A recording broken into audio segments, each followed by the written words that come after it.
DocaPost, c'est un des acteurs, et un acteur important, qui va accompagner la transition numérique et la transition digitale des entreprises et des institutions sur des process qui sont des process que je qualifierais de sensibles, comme par exemple des abonnements dans un univers de transport, des abonnements dans un univers des telcos, de la relation dans un écosystème entre une profession et une autre profession. DocaPost, c'est aujourd'hui à peu près 500 millions d'euros de chiffre d'affaires, 4500 personnes.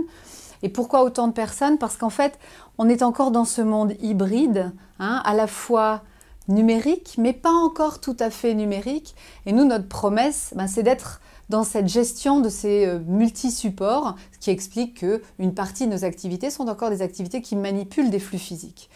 L'ambition étant bien sûr d'accompagner, donc à la fois dans un devoir de conseil, dans un devoir de sécurité, dans un devoir de confiance, de proximité, de pérennité, nos clients dans l'univers numérique.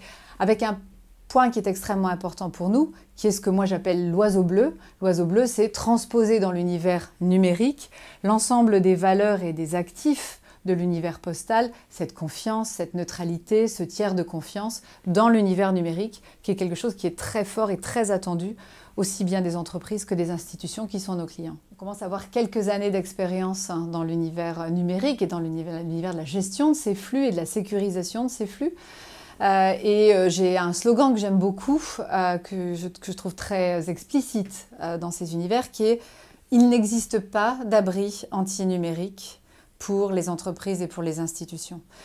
On a vu la pénétration de ce numérique dans l'univers marchand, on va appeler ça le e-commerce, dans l'univers du commerce. On voit arriver petit à petit la pénétration de cet univers dans celui des transports. Mais d'autres secteurs sont d'ores et déjà en train de muter et seront profondément en mutation.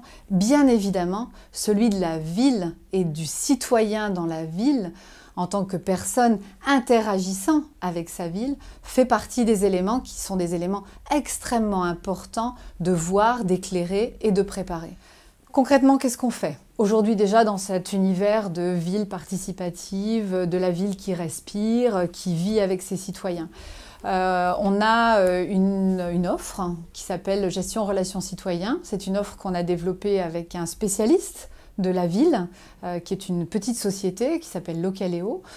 Et cette gestion relations citoyens va permettre aujourd'hui d'avoir sa ville tous les jours, tout le temps, près de soi pour pouvoir, par exemple, signaler quelque part un encombrant, des ordures, un dysfonctionnement, d'avoir un retour d'information sur le fait que sa demande ait bien été prise en compte et même un retour d'information sur le fait que le service a été rendu. D'accord ?